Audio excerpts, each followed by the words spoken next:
За сайн байцгаана уу. За өнөөдөр хүрэлцэн сэтгүүлчтэй энэ өдрийн амгалан айлтгая. Тэгэхээр Улсын их хурлын болон нийслэлийн иргэдийн хурлын төлөөлөгчдийн 2008 оны сонгуульд Монгол Ардын намаас дэвшүүлсэн мөрийн хөтөлбөрийн биелэлтийн талаар шудраг ёс бүлгээс хэвлэлийн багвар зарлаж байна. За шудраг ёс бүлэг та бүхэн мэдж байгаа. Энэ урд нь бол аливаа нэг намын харьяалд байдаг байсан. Сүүлдээ одоо Монгол Ардын шудраг ёс бүлэг гэдэг нэртэй байсан. Энэ өдрөөс хойш шудраг ёс бүлэг одоо иргэний хөдөлгөөний байгууллага болж зөвхөн шудраг ёс бүлэг гэдэг нэрээр цаашаа үйл ажиллагаа явуулнаа. За өнөөдрийн хэвлэлийн багварлыг шудраг ёс бүлгийн ахлагч Галигагийн баяр сайхан манай бүлгийн гишүүн Тунгалаг нар хөтлөө явуулах гэж байна. Тэгэхээр энэ 2008 оны Улсын их хурлын сонгуул орон нутгийн сонгуульч хоёр бол тусдаа явсныг та бүхэн мэдж байгаа. Тэгээ сонгуулийн шинэ хуулиар Улсын их хурлын сонгуульч орон нутгийн нийслэлийн иргэдийн төлөөлөгчдийн хурлын сонгуульч хоёр одоо 6 сарын 28-нд нэг өдөр болох ч шүү дээ. За энэ яагаад гэсэн тухайд бол нийт хэвлэл мэдээллийнхэн та бүхэн мэдж байгаа болохоор энд тайлбар хийгээд яах вэ? Хамгийн гол юм бол одоо 2008 оны Улсын их хурлын сонгуульд юу болсон юм бэ? 2008 оны Улсын их хурлын сонгуульд Монгол Ардын хувьсгалт нам гэж тухайн үеийн нэртэй байсан. Одоо бол Монгол Ардын нам нэртэй болсон тийм.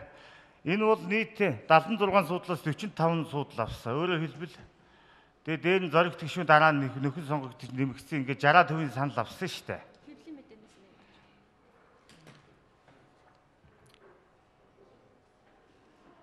Тэгээ тухайн үед бол сонгуульч бусгаатай боллоо гэдээ онц байдал зарлаад одоо нөгөө тухайн үеийн сонгуулийн ерөнхий хороо Монгол Ардын тухайн үеийн ялсан намаас томилогдсон гишүүд голдуу байсан.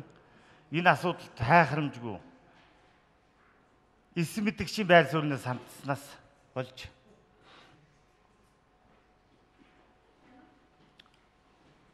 одоо сонгуулийн булхайг сайн тодорхой гаргаж чадаагүй. Тийм болсон. Тэгээ одоо хүсэг хүсээгүй ерөөсөө Монгол Ардын нам тохон сонгуульд ялалт байгуулсан байгаа. Тэгэхээр одоо яах ёстой юм бэ гэхээр одоо Монгол Ардын хувьсгалт нам буюу тухайн үеийн Монгол Ардын хувьсгалт нам ялалт байгуулсан. Одоо ямбыг нь эдэлсэн гэсэн үг. Одоо дарга сайд боллоо, улсын орноо хөгжүүлэхийн төлөө янз бүрийн мөрийн хөтөлбөр дэвшүүлсэн, тэрүүгээ хэрхэн биелүүлсэн тухай асуудлыг одоо ярих ёстой. Энэ сонгуулийн үйлд байгаа шүү дээ. Их хурлд ялсан нам одоо гишүүд мөрийн хөтөлбөрөөр одоо танилцуулах үйл ажиллагаа бол хуулиар нээлттэй байж байгаа, явж байгаа. Үүний нэгэн адил ард түмэнд бас үүнийг дүгнэж цэгнэх эрх бүрэн байгаа. Одоо ингээд эрх мэдлийг шилжүүлж өгсөн энэ нам ямар ажил хийсэн юм бэ? Яасан юм? Одоо нэг баахан гой мамлаад байсан. Тэр биелсэн юм уугүй юу? Энэ тухай бол хүмүүст мэдээлэл өгөх шаардлагатай байна. Энд яагаад гэвэл шүү? Ер нь нийт иргэд төдийгүй сэтгүүлч та бүхэн ч энэ талаар мэдээлэл муутай байгаа. Яагаад гэдгийг бол би сайн мэдэж байна. Тухайлбал би одоо энэ Монгол Ардын хувьсгалт нам буюу одоо Монгол сонгуульд ялсан Монгол Ардын нам ямар мөрийн хөтөлбөр дэвшүүлээд яасан юм бэ гэдгийг юу шүү? Интернетээс хайгаад баг олохгүй бодлох гэж шүү дээ. Тэгээ одоо нэг Google-д нэг гэж ярьдэн шүү дээ, тийм ээ? Бүр Google хайлт хийж арай гэж нэг юм болж байгаа юм. Нөгөө Монгол Ардын та нар яг чимээгүй очиж эсвэл гараад ирээш. За. Уучлаарай.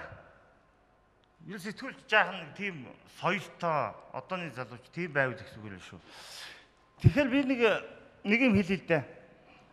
Энэ мөрийн хөтөлбөрийг би хаагаад олохгүй байгаа. Google CGM-ээс арай гэж Google дэж явж иж нэг юм болж байна. Энэ хаана байх ёстой бэ гэвэл Монгол Ардын намын одоо веб сайтанд бол байж их ёстой шүү дээ. Тэгсэн тэнд байхгүй. Тэнд бол ерөөсө товчилсан хэд хэдэн үгийг ингээд аваад тавьчихсан байж ах шиг тийм байдал үүссэн байж байгаа. Тэгэхээр би танад одоо гол хэлж байгаа зүйл маань ерөөсө Монгол Ардын хувьсгалт нам одоо Монгол Ардын нам маань энэ сонгуулийн мөрийн хөтөлбөрөөр бүрэн биелүүлж чадахгүй өөрийнхөө веб сайтанд ч тавиад тайлангаа ард түмэн тайлгнаж чадахгүй шүү дээ. Чухам яагаад ийм байдалд хүрсэн тухайд өнөөдөр хэвлэлийн байгууллага бол хийн. За тэгээд яг Монгол Ардын нам сонгуульд 45 суудал авсан мөртлөө яагаад ингээ ардчилсан намыг хамтарсан засгийн газарт ажиллуулахаар өрсөе. Энэний учир ойлгомжтой байгаа шүү дээ. Нэг сонгуулийн булхаа хийсэн 7 сарын 1-ний бусрамг үйл явдлыг Монгол Ардын нам холбоотой байгаа. Түүний албан тушаалтнууд. Түүнээс гадна сонгуулийн булхаа хийсэн учраас л 45 суудал авсан нам чинь цөөхөн 20 хэдхэн суудал авсан намтай ивсэж байгаа байхгүй юу? Тэгэхээр үндсэн хуулийн зарчмын дагуу бол Монгол Ардын хувьсгалт нам, Монгол Ардын нам бол одоо 8 оны улсын хурлын сонгуульд амласан зүйлээ биелүүлж хэрэгжүүлэх ёстой. Энэ үүргийг бол бүрэн биелүүл хүлээх ёстой.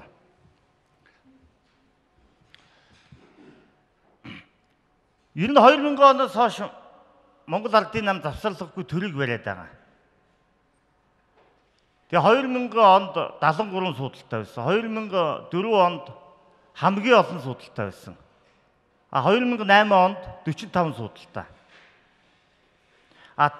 Энэ хугацаанд одоо иргэний зориг бүгд найрамдах нам, үндэсний шинэ нам, ардчилсан намаас бол өөрсдийнхөө бас эвслийн засгийн газартаа бас төлөөллийг оруулж ирсэн байгаа. Энэ чухам юутай холбоотой нь одоо сүүлийн үеийн байдлаас ингээ харагдаж штэ. Энэ нам бол дотоод хагарлаад дийлэхгүй учраас бусад намуудтай эвсэх маягаар засгийн газрыг тогтоож барьж ирсэн. Өөрөөр хэлбэл нэгдсэн нэг сул улс төрийн хүчин биш байж зэрэлсэ. Тийм ч учраас хагалж бутарлаа гэдэг нь одоо та бүхэнд харагдаж штэ. Ийм дотоод зөрчилдөө идэгдсэн нам байснаа л одоо далдлах гэж бидтэй сайхан хамтарсан эвссэн засгийн газар байгууллаа гэж ярьж ирсэн байхгүй юу? Сонгуульд олонх болж байгаа нам 100% хариуцлагыг хүлээнэ. Энэ бол үндсэн хуулийн 39 дүгээр заалтанд тодорхой байж байгаа.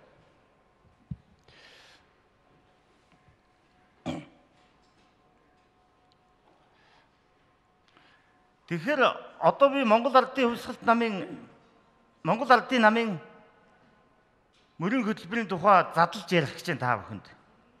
Гэхдээ энэ мөрийн хөтөлбөр одоо ингээд би авсан байна л да. Мөрийн хөтөлбөрийг ингээд татаа буулгаад авчихсан байгаа. Тэгэхээр энд ганц зүйл ажиглагдаж байгаа юм. Энэ дотор нөгөө алдарт 1.5 сая төгрөг шиг байхгүй.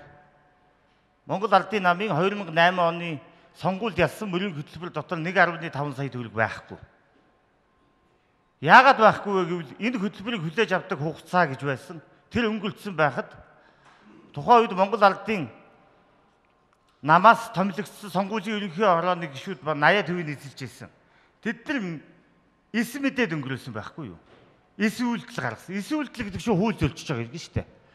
Хуулийг одоо ингээд шууд зөрчиж болно. Мэдээгүй царайлаа зөрчиж болно. Тэгээ одоо тэнд ямар ч хүн арга хэмжээ авагдаагүй. Харин ихэнх нь одоо Эрдэнэтийн юу илээ баг орлогч дарга маргаар ингээд дэвшээ явцсан байх шийтэй. Энэ хэрэг үүчрэхгүй шүү дээ. Энэ асуудал бол одоо дахиж шалгагдаж хариуцлага хүлээлгэх ёстой асуудлын нэг юм. Энийг яагаад хэлээд байгаа юм бэ гэвэл одоо энэ шинэ сонгуулийн ерөнхий хорооны гишүүд ямарваа нэгэн хууль зөрчсөн үйлдэл хийх юм бол хуулийн хариуцлага татах заалтууд хатуу орсон. Тийм учраас ийм хэрэг хуучирдаггүй юм байна шүү нөхдөө гэдгийг бид нар хэлээд байгаа юм. Тэгэхээр 1.5 сая төгрөгийг албан ёсоор амлаагүй учраас та бүхэнд одоо олохгүй ингэж яваад байгаа нь бол аргагүй зүйл байхгүй юу? Нэгд. Хоёрдугаарт нэг асуудал байгаа юм. 1.5 сая төгрөгөөр хувьцаа олгоно гэдэг байгаа байхгүй юу? одоо 1 сая төгрөг үлдсэн байгаа шүү дээ. За тэрнээс биш үү? Энэ хөгжлийн бэрхшээлтэй бол Ахмад насанд 1 сая төгрөг бол 3 хувааж өгнө гэд. Тэгээ одоо баг цагаан сарын өмнө өгөх юм ярьсан одоо болтол байхгүй. Энэ мөнгө бол төсөвд байхгүй байгаа даа л да. Энэ яаж л өгөх гээд байгаа мэдэхгүй. Ямар л амар өр тавьж биднийг өрөнд хийх гэж байгаа нь бүү мэд. Одоо 9 миллиард долларын өвтэй болцсон байж байгаа Монгол улс. Одоо тэгээ 5 толгойд бол их шахалт илж гин гэж байгаа. Одоо энэ сонгуулийн амлалтыг өгөх гэж. За тэгэл энэ нь бол гадаадын худалдагдах нь тодорхой болоод байна шүү дээ. Тэгээ Монгол ард түмэнд эндээс юм авчид олоох нь үгүй болох гэж байна. Тэгээ үлдсэн 1 сая 2 сая шахам хүнд яах гээд байгаа юм бэ? 1 сая төгрөгийг өгөх ёстой шүү дээ. Одоо бид нар 1 сая 15 сая төгрөг биднэр өгье гэж амласан байхгүй юу? Тэгэхээр хувьцаа олгоно гэж байна. Та нарт худлаа цаас өгч байгаа шүү гэдгийг ард түмэнд зэрэмжлүүлж хэлж байгаа. 90 оны цэнхэр ягаан тасалбар юу болж хөврлээ?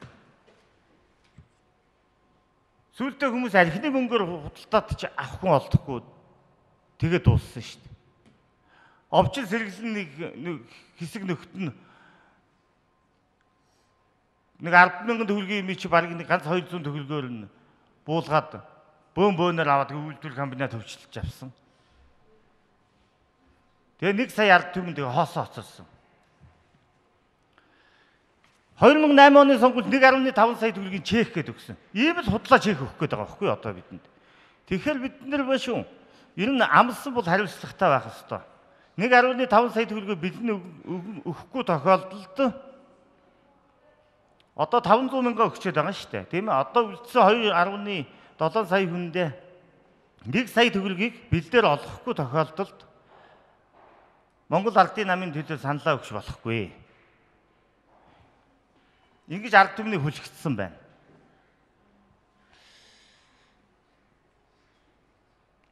За хоёрдугаарт нэг ярих асуудал бол энэ 2008 оны нийслэлийн иргэдийн төлөөлөгчдийн хурлын сонгуул 45 суудалтай. За түүний 36-ыг нь Монгол Ардын хувьсгалт намаас нэр дэвшсэн улсууд авсан. 9 суудлыг ардчилсан намаас нэр дэвшсэн нөхдүүд авсан. Тэгэхээр чинь 80% суудлын Монгол Ардын хувьсгалт нам, Монгол Ардын нам бол авсан байхгүй юу? Энд орон нутгийн байгууллагад одоо нийслэлийн удирдлагад бол одоо 90 хэдэн жил Монгол Ардын нам бол тэргүүлж ирсэн. Энэ байнга л ялж ирсэн. Энд бол завсарлага байгаагүй. А нэг удаа бол Монгол Ардын Монгол Ардын намын нэр дэвшигч унаад улсан байгаа. Тэгээ наран цацралт гээд хүн хотын дарга болж байсан удаа бий л дээ. Тэр бол бас яасан бэ гэхээр зөвхөн Монгол Ардын намын иргэдийн төлөөлөгчдийн хоорондын зөвчлөөс болоод өөрийнхөө засаг даргыг нэг удаа унгаагаа. Тэгээ наран цацралтгаа нэг жил гарan хийж исэн байх. Тэгэхдээ тухайн үеийн хариуцлага бол Монгол Ардын намд бас 80 төвийн суудал автсан тийм байсан үе шүү дээ. Тэгэхээр одоо энэ 90 жил одоо энэ Улаанбаатар хот хэрэг хөгжиж байгаа тухайн асуудал бол зөвхөн Монгол Ардын намтаа л ярих асуудал. Өөр нам ямар нэгэн намд хариуцлага тооцохгүй нэ шүү дээ. Тэгэхээр хүмүүс бодож магадгүй энэ ардчилсан намыг яагаад өмөрөөд байна гэж. Тийм юм би өмөрсөн юм ерөөсөө байхгүй. Ерөөсөө 39-с дээш улсын хурлд 39-с дээш суудал авсан бол одоо ардчилсан нам байна уу, иргэний зориг байна уу? Одоо бүгд найрамдах нам байна тэднийг шүүмжлээд тэрэг мөрийн хөтөлбөрөөр биелүүлэх шаардна бид бүхэн. Энд чинь үндсэн хуулийн зарчим байна. За нийслэлийн иргэдийн төлөөлөгчдийн хурал 45 суудалтай гэхэд түүнээс 23-аас дээш суудал авахд ерөөсөө тэр намтай хариуцлага тооцно. Энд чинь нийслэлийн иргэдийн төлөөлөгчдийн хурлын 36% буюу 80% суудлыг авцсан байна шүү дээ. Тэгэхээр хүмүүс нэг ийм буруу юм яриад байгаа. Монгол Ардын намаас тийм зохион байгуулалт байж магадгүй. Одоо ардчилсан намтай тоос, сөрөг хүчинтэй тоос, хариуцлагыг тоос бид нар хамаагүй шүү гэх маягийн баг яриад. Одоо тийм PR хуулга сурталчилгаа явуулж шүү дээ. Тэрний яах вэ гэвэл одоо ардчилсан нам жаах ирээдүнг арай гайгүй байгаа юм уу? Тэрийг бас доошоо хамт татаж унгаа гэсэн санаатай. Үндэ бол 2000 оноос хойш одоо ямар ч хариуцлагыг Монгол Ардын намтаа ярих нь тодорхой болоод байна шүү дээ. За дараагийн нэг асуудал бол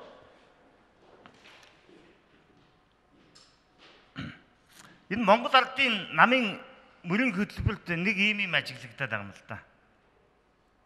Одоо биелтийн ингээд би бол нэг үйлчлэл ярин таа бүхэнд. Гэхдээ зүгээр энэ нь ерөнхий шинжийг хэлье.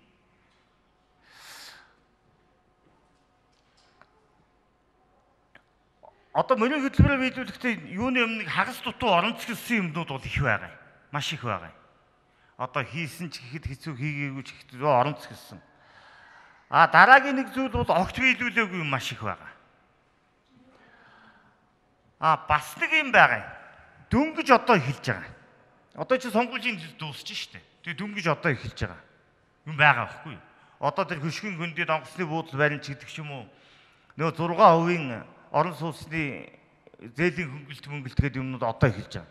Тэгээ хэрэгч хэсэг нь бүү мэд. Одоо энэ нам ялах юм уу, ялагдах юм уу ингээ явуучвал энэ юмыг одоо хинээс нэх юм мэдэхгүй. За дараагийн нэг асуудал бол зарим хүн одоо 2008 оны улсын хурлын сонгуулийн дүн байна. 2008 оны иргэдийн төлөөлөгчдийн хурлын сонгуулийн дүн байна. Улсын хурл 60% авлаа Монгол Ардын нам. Нийслэлийн иргэдийн хурл 80% авлаа гэж. Энийг мэдсээр байж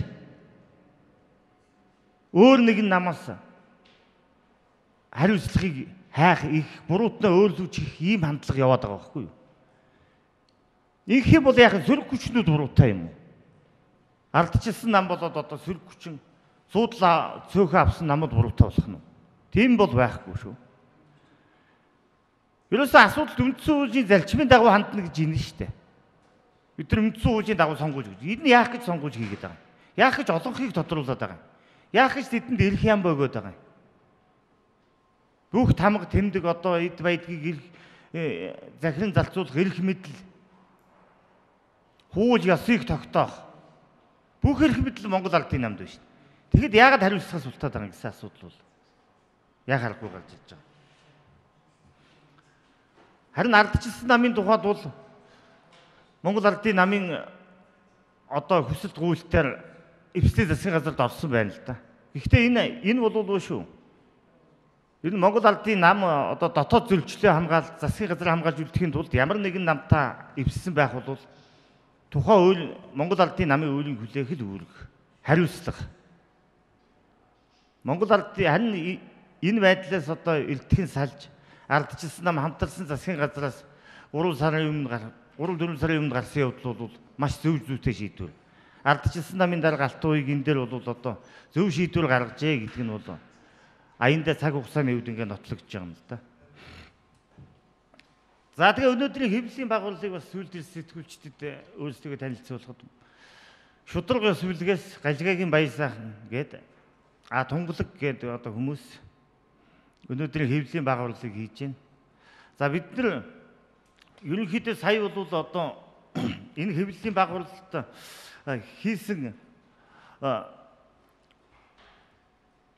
хийсэн одоо санааны товч агуулгыг бол хэллээ.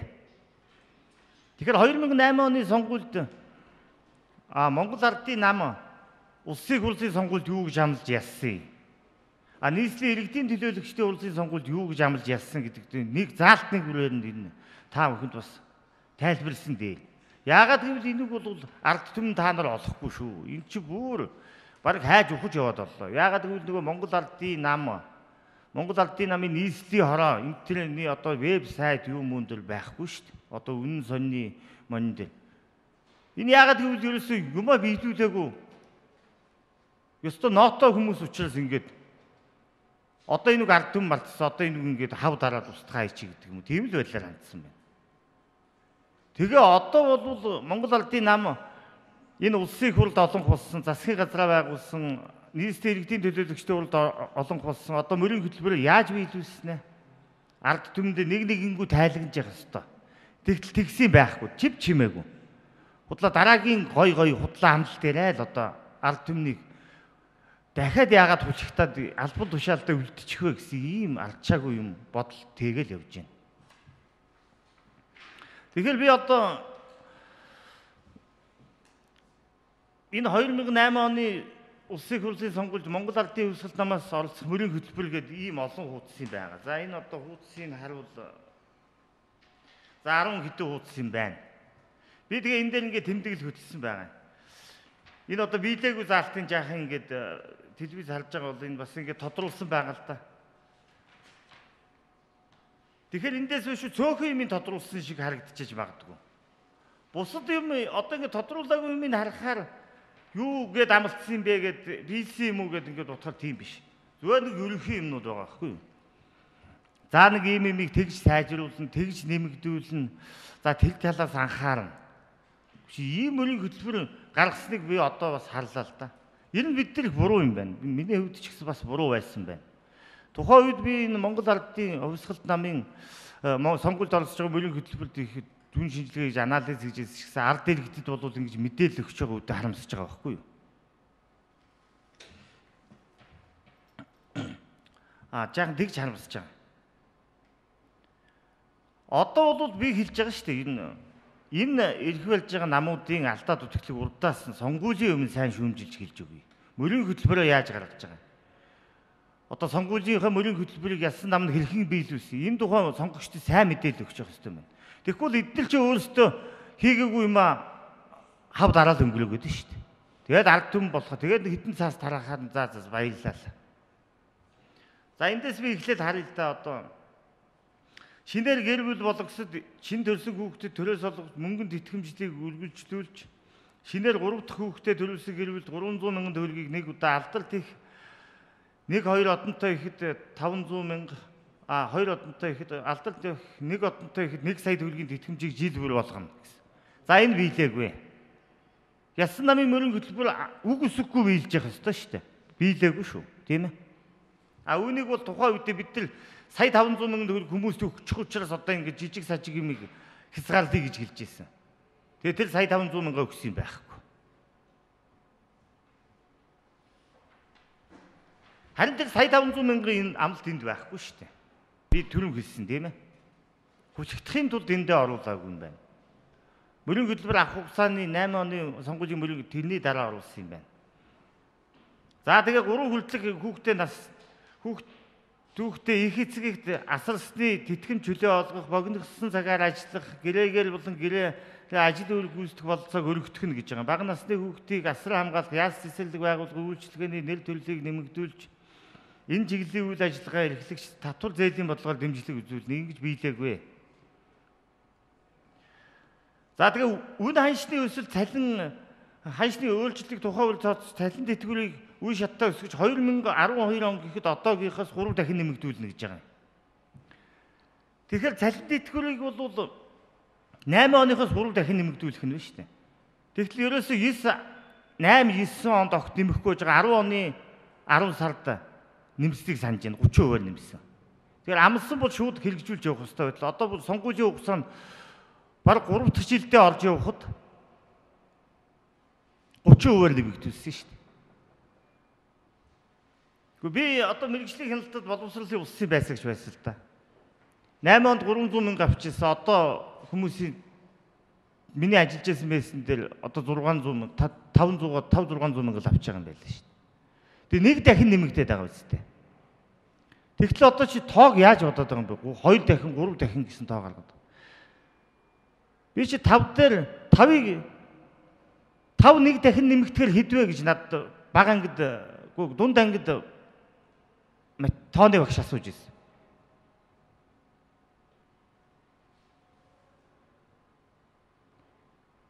Тэгж 2 дахин нэмэгдэх нь хэдвэ гэж надаас асуусан байхгүй юу? Тэгэхэд би 10 гээ хэлсэн 5-ыг.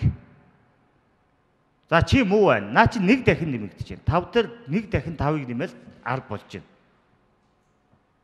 Тэгэхээр чи 2000 онд 8 онд 300 мянган төгрөгийн цалинтай байсан хүн 3 дахин нэмэгдэх гэхээр чи сая 200 мянган төгрөг авах хэрэгтэй байхгүй юу? Одоо тооны ухаан ерөөсөө өөрчлөгдөөгүй. Тэндээс хойш тоонд Монгол улсад Монгол ардын нам шинжил гаргасан гэж би сонсоогүй юм байна. Тэгэхээр сая 200 мянга болох хэрэгтэй шүү дээ. Тэгтэл бүр 10 оны сүүлээс нь 30% нэмсэн. Одоо сая 1 70 80 23% гэж байна. Тэгээд тэгж бодлоо ч гэсэн нэг дахин л нэмэгдэж байгаа байхгүй юу? Тэгсэн чи 2 дахин гэж ярьж байна. Ард түмэн ч тэр тоог нь яг тэгээд сонсож байгаа үз, ойлгож байгаа үз. Энэ бол худлаа амлалтыг хэлээд байна шүү дээ би.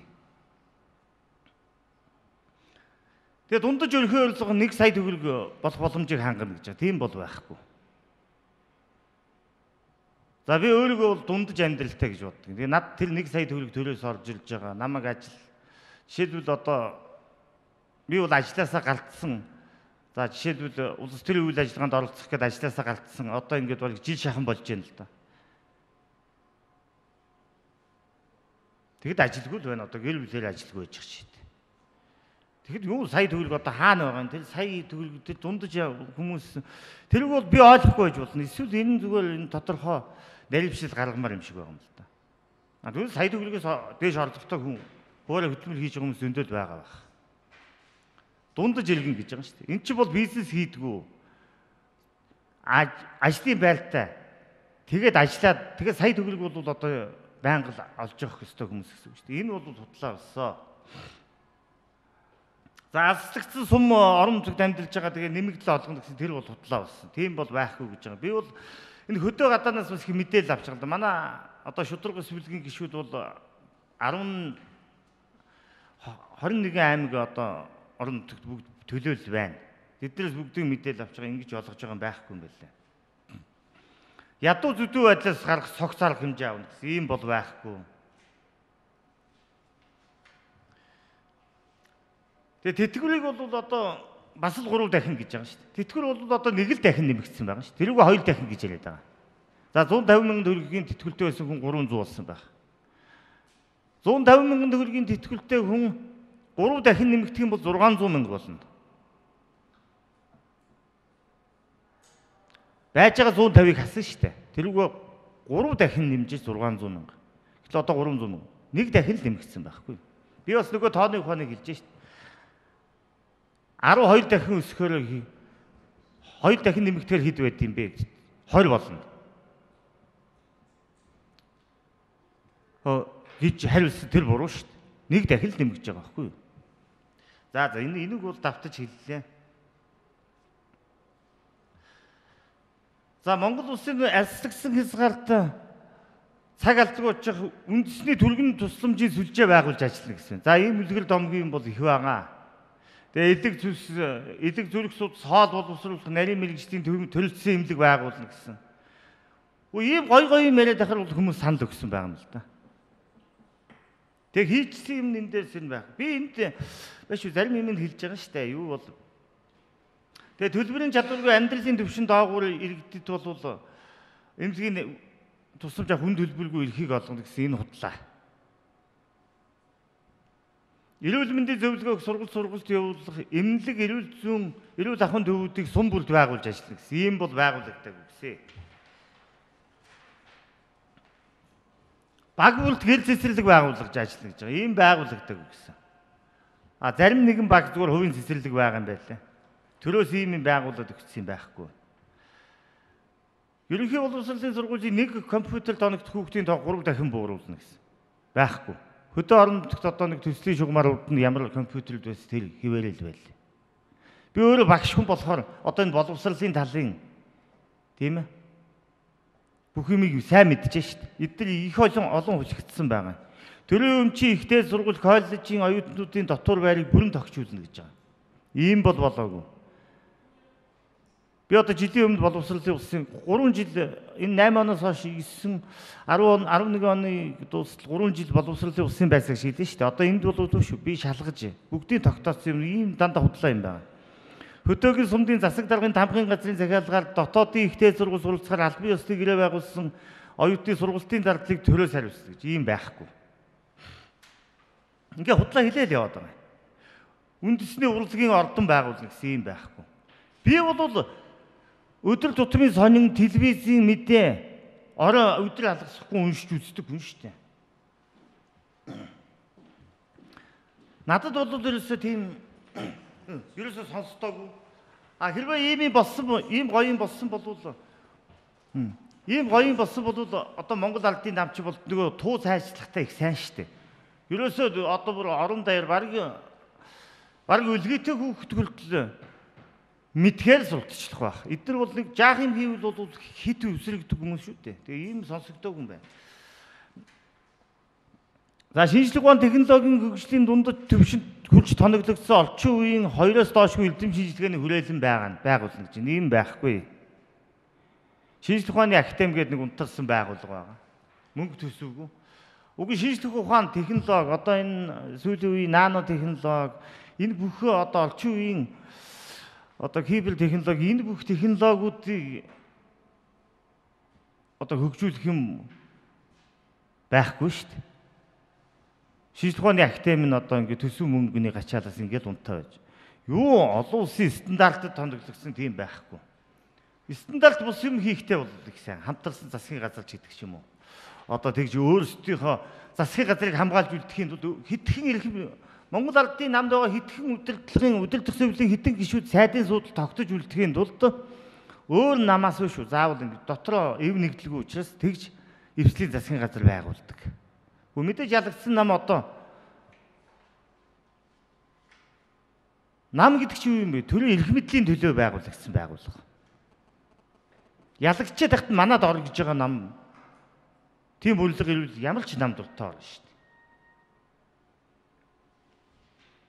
Тэгэхээр төрийн эрх мэдлийг бол одоо жишээлбэл ялсан нам одоо хуваалцъя гэдэг тохиолдолд ардчилсан намын буруу байхгүй байх нь шүү дээ. Тэр бол хариуцлага хүлээх субъект биш учраас хамаагүй гэдэг.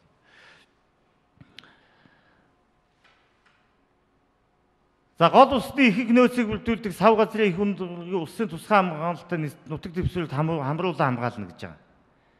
Нэг урт нэртэй хууль гэдэг байгаа шүү дээ. Тэгсэн тэрийг зөрчөөд одоо энэ Батуйг гэдэг нөхөр 192 лиценз хүмүүст олгогдсон. Тэгээд эдгээр хариуцлагаас болдох их цэлтэй. Гол усны тэр их хүндргийн хил тогтоогүй гэсэн юм ялж байгаа. Тэгээ ерөөсөө усны сав газарт очиж яачаад. Хуулийн цоорхоо морхог ашиглах гэж байгаа юм байх та. Ийм байж болохгүй. Эднийг одоо тодорхой цаанаас нь үүрэг даалгавар өгсөн албан тушаалтныг бол илрүүлж өөрөө яасан бол тэр ялыг нийтлүүлэх нь зүйд нийсэн. За байгаль орчинд халтаа хандаж байгаа үйл ажиллагааг зогсоож одоо иргэд аж ахуйн нэгж байгууллагын үйл ажиллагааг зогсоож хохирлыг буруудаа этгээдүүдээр нөхөн төлөвлөдөг болно гэсэн. Энэ засгийн газрын үе тийм биелс бас. Харин ч ёстой байгаль орчныг сөнөөж байгаа нөхдүүд одоо энэ засгийн газарт л байна шүү дээ.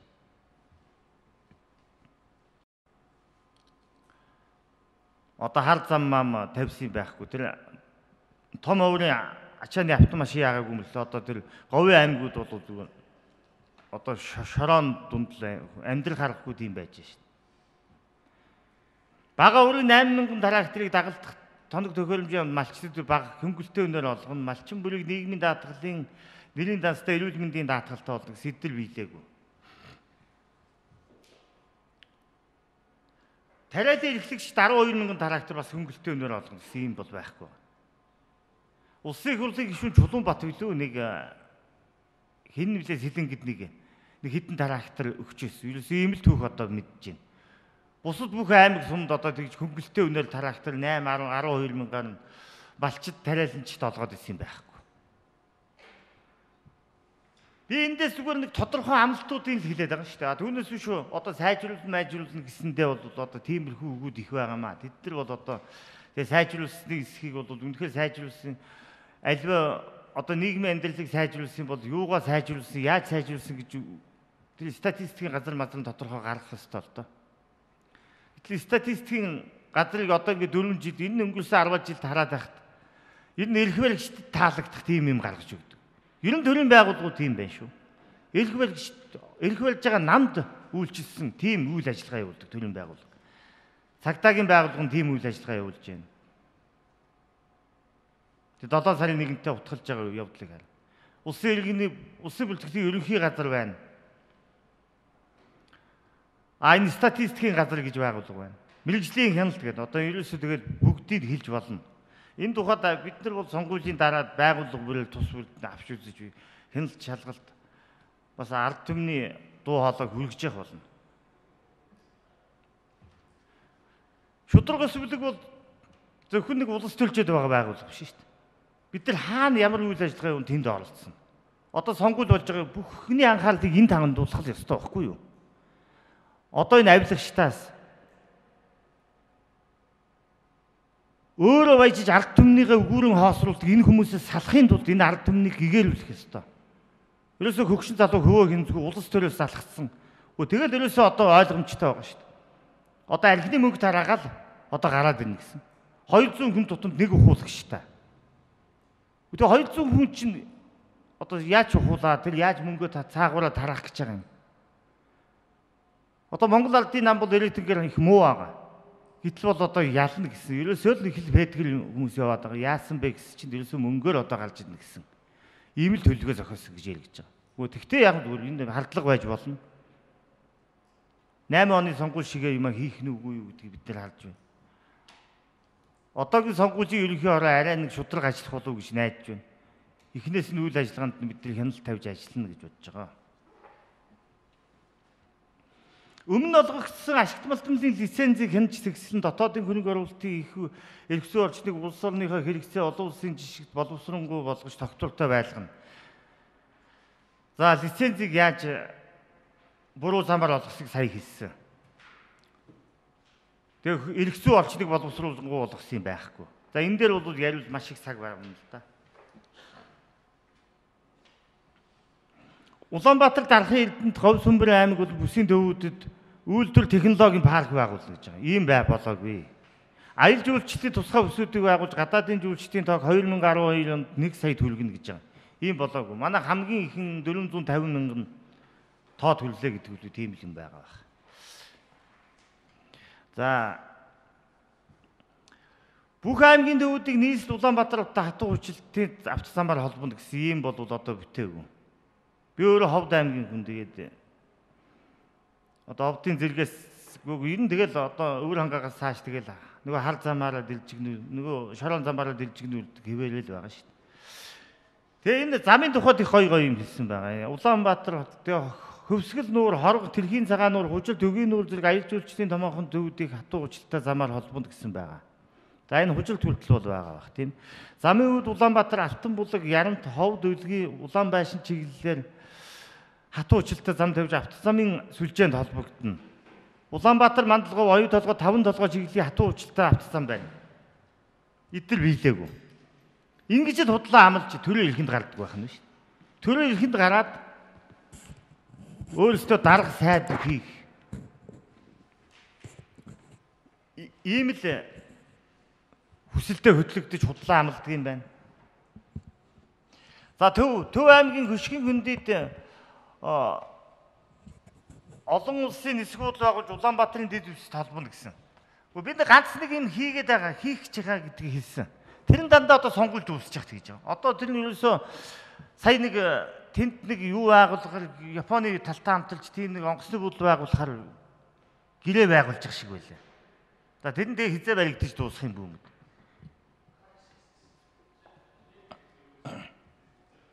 За говийн бүсийн зүүн бус төмөр зам тавьж ашигт малтмлын олдон сүүрэн газар төмөр замаар холбоно гэж байгаа. Улаанбаатар төмөр зам зохицуулж үйлчлэх олон улсын автобусны шинээр энэ биелэгдээгүй. За газрын тос одоо жишээлбэл дотооддоо ханган цахилгаан станцуудыг ашиглалтанд оруулна. Тэгээ дулааны цахилгаан 5 дугаар станц гэсэн. Сэргээлт хэлчиг хүчний их усүр байгуулна. Атомын цахилгаан станц байгуулна гэдэг энэ гоё үлгэрүүд ерөөсөө биелэгдээгүй. Дулааны 5 дугаар цахилгаан станц байгуулагдаагүй учраас одоо Улаанбаатар хотын цахилгаан дулааны хангамж, орон сууцлал, дэд үсгийн ажлууд одоо ингээд хойтонгоос энэ зогсох байх. Тийм хүчин чадал байхгүй болсон. Орон сууц барих санхүүгийн үйлсүүрийг барьж одоо 6% хээтэй зээл олгоно, эргэн төлөвлөлт хугацаа 25 жил болгоно гэсэн ийм амлалт байгаа. Энэ сүүлд бол хөшгийн хөндийн энэ 6% хүүгийн тухайд би ярьлаа л да. Ингээд сонгуульд үүсчих нэг юм амлалт. Одоо дараагийн засгийн газар гараад өөр нам гарвал энэ одоо ингээд энэ өөрсдөө ийм эдийн засгийн баталгаа байгаа юм. 5 дугаар цахилгаан станцаа байгуулдаг үстэл 100 мянган айлын юу орон сууцыг барих тухай яриад байгаа. Угаасаа бүх юм одоо ингэ зогсож штэ. Нэг цахилгаан дулааны их усүрээсээ шалтгаалаад. Тэгж яах чи худлаа юм амлаад ингээд сонгуульд шоудах гэж байгаа байхгүй. Хийсэн болж үжиглээ. За ингээд Монгол Ардын намын 2008 оны сонгуульд яасан юмыг одоо ингэ хилээд байвал дуусахгүй нэ. Би жаах хурдлая. Дараа нь нийслэлийн иргэдийн хурлын бас амлалттай холбоотой нэг бас товч хэлье гэж бодож байна. Айл өргөлийг интернетийг хэрэглэж болгоно гэсэн байхгүй. Одоо Монгол шиг хоцрогдсон орн байхгүй боллоо шүү дээ. Дэлхийн хөгжлөөс тас. Энэ яагаад гэвэл Монгол ардын намд ашигтай. Мэдээлгүй тэнэг мунхаг байлгал Монгол ардын намд ашигтай. Тэгээ хөдөөнөөс их олон тойр хаваад хүчээр тогтоосон тийм учраас сонгогддог. Сонгуулийн тогтцоолыг шинжилэн боловсронгуй болгоно гэсэн байхгүй. Нийслэлд хүн амын тал нь байгаа дахад ерөөсө 25% суудлал Улаанбаатар хотноо өгч байгаа шүү дээ. Ингээд иргэдийг ялгуурлан гадуургах чинь хот хөдөөгөөр. Хөдөөгийнх нь яагаад ийм их мэдлэлтэй болсон юм бүү мэд. Хуулийн зохицуултыг боловсронгуй болгоно гэдэг худлаа. Удирдлагын тогтолцооны төвлөрлийг сааруулж нутгийн удирдлагын санаачлагыг хэрэгжүүлэхэд энэ бол худлаа болсон. Нөгөө төсвийн санхүүж удирдлага санхүүжилтийн хууль нөгөө төвлөрсөн хിവэрээл байгаа. Нөгөө талаар удирдлага улам данхаасан төсвөөс цалин авагчдын цалин нэмэгсэн ажил нь багассан юм л байгаа. Төрийн албыг самхан чадварлаг за энэ тухайд ярих хэрэг байхгүй. Ийм юм ерөөсөө болоогүй. За авилгын эсрэг тэмцэл олон нийтийн анхаарлыг хандуулж иргэдийн механизм бүрдүүлнэ гэж энэ дээр бол юм хийгээгүй. За яг Монгол улсын ерөнхийлөгч бол авилгын эсрэг тэмцэл бас үйл ажиллагаа явуулж байна. Энэ авилгатай тэмцэх газар бол сүүлийн үед бас гайгүй ажиллаж байна гэж би үзэж байгаа юм. Гэхдээ энд бас зарим иргэдийг бас улс төрийн талаас бас хилмигдүүлэх ийм хандлага байж болохгүй юм шүү гэдгийг бас энэ давхар бас ташрамд хэлмээр байна. Яг тэгвэл өөр би энэ ардчлал социализмын үед нэг удаа, ардчлалын үед 2 удаа хилмигдээд байгаа юм шүү дээ. Тийм болохоор одоо хэн нэгнийг хилмигдүүлэх юм гаргаж болохгүй шүү гэж хэлмээр байна. За бүртгэл мэдээллийн үйл ажиллагаа эрхэлдэг онлайнаар мэдээлэл авч харин онлайн болон шуудлагын системд илгээдэг болно гэдэг ийм үлгэрийн юм байгаа. Төрийн бус байгууллагын тухай үүргийг өөрчилж иргэний нийгмийн төрлийн байгууллагын үйл ажиллагаа эрх зүйн шин орчин бүрдүүлнэ гэж байгаа. Ийм болоогүй. Төрийн бус байгууллагад одоо эрх мэдлээ шилжүүлнэ, төрийн данхаасан байгууллагаас болно гэсэн тийм ерөөсөө болохгүй. Харин ч улам эрх мэдлийг төвлөрүүлээд байгаа. Тэгээ хүнд суртал авилгал хээл ахуул зэсгэлж байгаа. Төрийн чиглэл үүргийг иргэний байгууллага за саяхтай адилхан. За хэвлэл мэдээллийн байгууллага сэтгүүлчдийн эрх ашигыг хамгаалж үүрэг хариуцлагыг тодорхойлсон эрх зүйн орчин бүрдүүлнэ гэж байгаа. За ийм бол болоогүй.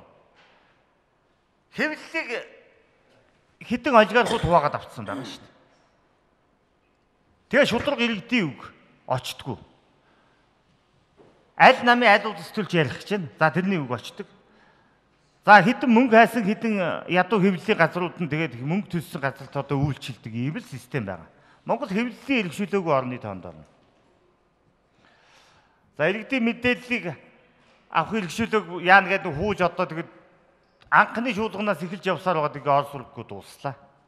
Яагаад гэвэл мэдээллийн хэрэгшүүлэг сайжруулах юм бол эдгээр өөрсдөө бүх булхаа нь илэрх байхгүй. Тийм учраас шүү. Хэдхэн телевизтэй одоо өөрсдийнх нь юмыг гаргадаг зөвхөн дарга нарынхаа эздийнхаа намынхаа эрх ашигыг хамгаалдаг ийм одоо тэгээ худлаа одоо олон нийтийн нэр зүйлс одоо Монголын үндэсний олон нийтийн радио телевиз гэдэг нэг хөгийн юм байна. Улаан UBS телевиз гэдэг нэг одоо хөвчлөг энэ хотын захиргааныг ч мэдэхгүй одоо хөвчлөгдсөн хэсгэж мэдэхгүй нэг ийм хөгийн телевиз радиотой. Ийм л байгаа шүү дээ. За тэгээ эцэст нь бол Монгол ардын намын 2008 оны улсын хурлын сонгуульд амласан амлалтыг маш товчхон хэллээ. Тэгээ ардны гэсэн байгаа юм.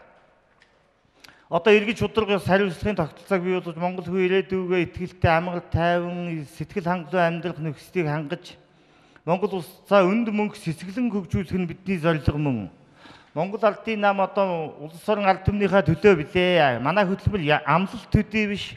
Ард нийтийн хүлээлт, нийгмийн өнөөгийн хэрэгцээ шаардлагын тусгал юм. Нам хичээж та дэмжээрэй гэдэг. Ийм гоё уянгийн үгнүүд хэлсэн. Тэндээс хэлжсэн юм байхгүй. За дараагийн нэг асуудал. Одоо улсын хурл 2012 оны 6 сарын 28-нд улсын хурлын сонгуульд болно. Нийслэлийн иргэдийн төлөөлөгчдийн хурлын сонгуульд болно. Тэгэхээр нийслэлийн иргэдийн төлөөлөгчдийн хурл гэдэг чинь одоо нийслэлийн удирдлагыг л авч байгаа сонгуул шүү дээ. Одоо мөн Монгол ардын нам 90 жилийн дангаараа ялж ирлээ энэ. Нэг намын тогтолцоотой үдчихсэн, олон намын тогтолцоотой үдчихсэн Монгол ардын нам л ялдаг. Одоо Монгол ардын нам бол одоо энэ Улаанбаатар хотыг хөгжүүлсэн бол хөгжүүлсэн, сөнөөж байгаа бүхэл хариуцлага бол Монгол ардын намтай л холбоотой. Наран цацралтыг удаа хотын дарга болсон шүү дээ. 1 жил байх.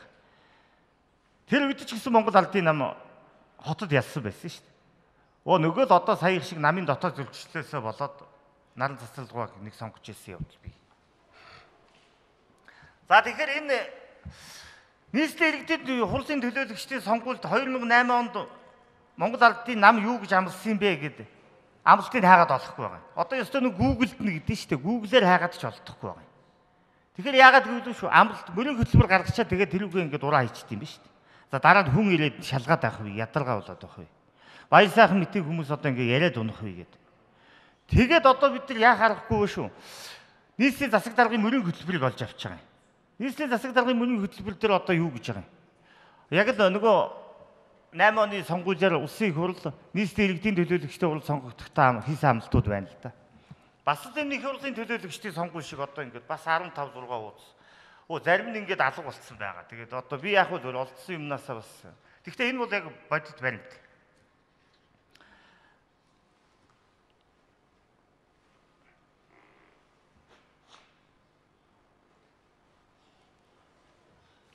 За уучлаарай. Тэгэхээр нийслэлийн иргэдийн хурл дөө шүү. Юу гэж амлаж одоо энэ нам олон жил ингээд байнга сонгогдоод байдгийг. Энэ одоо 8 оны хөтөл жишээлээд авъя л да. За 8 оны сонгуулийн хөтөлбөрийг хэрхэн биелүүлсэн.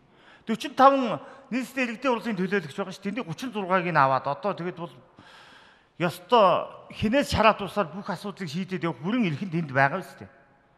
Тэгээ Монгол Ардын нийслэлийн намын хорооны үгсийн Монгол Ардын намын нийслэлийг яаж хөгжүүлсэн. Тэгээ мөрийн хөтөлбөр дээр ийм гой юм амласан байгаа. Мөн улсын хурлын сонгуульд амласан шиг. Улаанбаатар хотын хүн амын ус цахилгааны шинэ их үүсвэр бий болох гэдэг. Энд бол бас их олон зүйл байгаа л да. Энэ би бас биелээгүйгэнд ингээд тодорлуулж зурцсан байгаа. Гэхдээ энэ зурсан нь бол яагаад энэ цөөхөн зүйл зурсан байна уу гэж бодож болохгүй. Ерөөсө бусд нь бас л нөгөө адилхан. За тийм юмыг тэгс сайжруулна. Ямар нэгэн одоо тодорхой юм хэлэхгүй байна. Сайжруулна одоо хөгжүүлнэ одоо гоё болгоно гэдэг ийм ерөнхий үг байна. Ийм юм чи дүгнж болдгүй юм байна л да. Дүгнэх аргачлал нь ч юу байгаа юм бүүмэд. Ус цахилгааны хангамжийн шинэ их үүсвэр бий болгоно гэж. Тэгтэл чи Монгол Улаанбаатар хотын ус цахилгааны их үүсвэр дээр хууль усаар баахан зөвшөөрөл өгөөд орон сууц баримтчлаа. За тэрүүгээ нураахгүй байна. Ёстой авилга авсан уу яасан тэр одоо бүх хяндаг шалгадаг байгууллагын зөвшөөрөл нөгөө тэр юунд бол гараад ирсэн. 5 дугаар цахилгаан станц байгуулагдана гэсэн тэр одоо ингэ үгүй болж байгаа.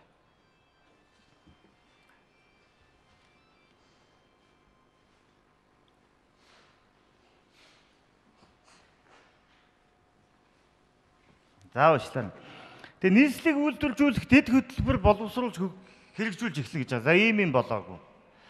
Нийслэл санхүүгийн түрээсийн төв бус бүх төвөргүүд жижиг дунд үйлдвэрлэлийг дэмжих төв байгуулна гэж байгаа. Тийм хийгээгүй.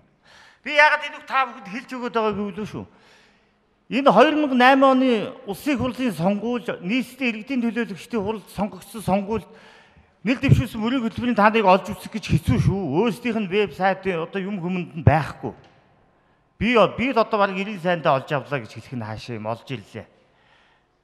Яагаад гэвэл эдгээр юмаа биелүүлээгүй учраас ингээд устгаа дураад баг тэгээд байх ёстой газараа байрлуулахгүй тайлагнадгүй ингээд өнгөрд юм ба штэ. За санхүүгийн корпорац байгууллагын хотын өмчийн эдийн засгийн өсөлтийг сайжруулна гэж байгаа юм л да. Ийм юм болоогүй. Одоо хотын бүх төслийг санхүүжүүлэх зорилготой санхүүгийн корпорац байгуулах байсан юм. Банхны худалдааны төрөлцсөн биелжийг нийслэлийн тодорхой дүргүүд малын биелжийг Улаанбаатарын бүсд байгуулна гэсэн. Тийм биелж бол одоо сонсогддог юм байна.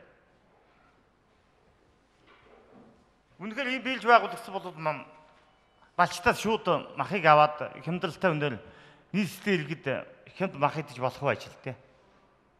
Хотын дүргүүд сүүний хөргөлтийн 5 төв аривдгсан сүү борлуулах 10 загвар цэг хүүхдийн сүүн тэжээлийн 2 үйлдвэр байгуулна гэж худлаа гэсэн байна.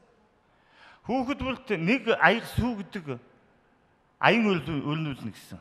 Тийм байхгүй. Одоо манай антай ах トゥ ус олон дэлх хүүхэд байдаг. Тэгээ аяг сүү үгүй юу би бас настаа хүн мэдэхгүй байна тэргээд асуусан тийм алга байлаа. За хүнсний аюулгүй байдлын хяналт шинжилгээ хийх үндэсний лавлгаа лабораторийг хүнс хөдөөж авах хамтран байгуулна гэсэн ийм бас байхгүй байгаа. Би мэрэгжлийн хяналтад ажиллаж байснаа хэлээд байна шүү дээ. Одоо эднэлч ба шүү. Би бас ер нь төрийн байгууллагад ажиллаж байсан, эдний юу нийслэлд ажиллаж байсан. Эдний юу гэж худлаа хэлж явдгийг бол сайн мэдэж шүү дээ. Жил бүр 20 мянган ажлын байр бий болгон. За энэ бол хойд бас байгаа. Ажлын байр бий болгохыг 20 мянгаар нэмэгдүүлнэ. Ажил зуучлсан иргэдийн тоог 15 мянгаар жил бүрхэн нэмнэ гэж байгаа. Жил бүрхэнд 20 мянган хүн ажлын байртай болох юм байна. 15 мянган хүн ажил зуучлж оруулах юм байна гэдэг. Ингээ 35 болж байгаа. Ийм юм хийж байгаа юм байхгүй. Улаанбаатар хот ажилгүйдэл бараг 30-40% хүрээд байна гэж би бол хараад байгаа. Статистик нь бол их бага тоо гаргад юм байлаа. Статистикийг бол би хэлээд байгаа шүү дээ. Ерхөө ихчдэд үйлчлээд байгаа юм биш үү гэж. Нийслэлийн өрхийн дундаж орлогыг 1 сая төгрөг төлгөн дундаж орлоготой иргэдийн хувь хэмжээг нэмэгдүүлнэ гэж шүү дээ. Би сая өөрийн жишээн дээр хэллээ шүү дээ. Одоо бид гурвын орлого бол одоо нийслэлийн иргэн. Энэ төр засгаас хамаарад ажил төлөлтөй болгоод одоо 1 сая төгрөг төлж байгаа орлоготой хүн бидний дунд байхгүй ч. Та нар дунд ч гэсэн одоо за сэтгүүлч та нар бол одоо 1 сая төгрөгийн орлоготой байна уу үгүй юу гэдгийг хэлээрэй өргөгч нь. За дараагийн нэг асуудал бол одоо бололцоо дээшил шинээр бий болох ажлын байр гэдэг ингээд сая ярьсан байна. Сургууль би одоо бас багш хүн мэрэгжлийн хяналтын боловсролын байсагч байсан хүний хувьд бол одоо энэ боловсролын асуудалд нэлээд анхаарал та. Зүгээр худлаа үгүйг нь бас яхан товшхон бичээд авчлаа. Сургуулийн өмнөх болон бага боловсролын дундуу шинжилсэн стандартыг хэрэгжүүлнэ гэж ийм худлаа юм бол байхгүй. Стандарт бол стандартгүй явж байгаа шүү. Энэ стандарт батхаа энэ баг боловсрал 11 төгсгöd эзэмшүүлж чадахгүй л явж байгаа шүү. Энэ дунд юу бүрэн дунд боловсралыг. Ерөнхий боловсролын сурагчдыг төрөөс сурах хүчээр бүрэн хангах юм байна. Тэгээ ийм ажил бол болоогүй. Амьдралын бэрхшээл цөөн хүүхдүүд хамруулж байгаа. За ерөнхий боловсролын сургууль цэцэрлэгийн байршил хамран сургах тоогийн оновчтой тогтоон жилбэр сургуулийн суудлын тоог 3,000-аас доошгүй, цэцэрлэгийн тоог 600-аас доошгүй нэмэгдүүлнэ гэж байгаа. Ийм амлалт биелэгдээгүй. Одоо ерөөсөө цэцэрлэг бол ерөөсөө баригдахгүй шүү дээ. Тэгэл одоо цэцэрлэгт орно гэдэг нь баг дээд сургуульд орохоос илүү баг авилгын үр болчихсон юм шүү. Тэгээ танил талаал авдаг. Ийм болоод байна. Аслагсан хороол сургууль цэцэрлэг шинээр байгуулж ерөнхий боловсрол цэцэрлэгийн барилгын өргөтгөлийн ажлыг цаг хугацаанд хийж чаналжуулна гэж байгаа. Ийм бол байхгүй. Сургууль аслагсан хороолд бол сургууль холоос явж байгаа хүмүүс их байна. Засварын ажил гэж бараг нэг сургуулийн засварын ажил гэхэд бараг нэг өрөө байрны засварын ажлаас бага мөнгө өгч байгаа шүү. Үүнийг бол би мэдэж байна. Сургууль цэцэрлэгүүдийг интернет холбон компьютерлжүүлж нэг компьютерт ноогдох сурагчдын тоог 37-оос 19 төгрөг их багасгана гэдэг шүү дээ. Төсвөөс тэгээ компьютер аваад өгсөн сургууль цэцэрлэг байхгүй байна. Үдийн цаг хөтөлбөрийг үдийн хоол болгоно гэдэг ямар хөгийн юм яаж байгааг эсэг эхчүүд мэдж байгаа байх. Багшийн хөгжлийн ордон барьж зуны сургалтын төвийг байгуулна гэдэг. За би нийслэлийн иргэдийн төлөөлөгчдийн хурал дээр юу гэж худлаа сонгуульд 8 онд ялчаад юу гэж худлаа амлсан юмыг яриад байна шүү дээ та бүхэн. За багш бүр компьютер хөтөлбөр хэрэгжүүлнэ гэсэн тийм байхгүй. Ялахын тулд ингэж худлаа амладаг байх нь шүү дээ энэ намууд. Үүнийг та бүхэн ард түмэнд сайн хүргэнэ. Ерөнхий боловсролын суудлын тоог жилд 12 мянгаар нэмэгдүүлнэ. Хүүхдийн цэцэрлэгээ орон 2400-аас доошгүйгээр нэмэгдүүлж нийслэлийн 2-5 хүүхдийн 75%-ийг төрийн цэцэрлэгт хамруулдаг болсон байна. За энэ бол худлаа. Төрийн цэцэрлэгтээ 20-30% нь хамрагч гэнэ үгүй юу? Статистикт бол иймэрхүү юм гаргахгүй шүү дээ.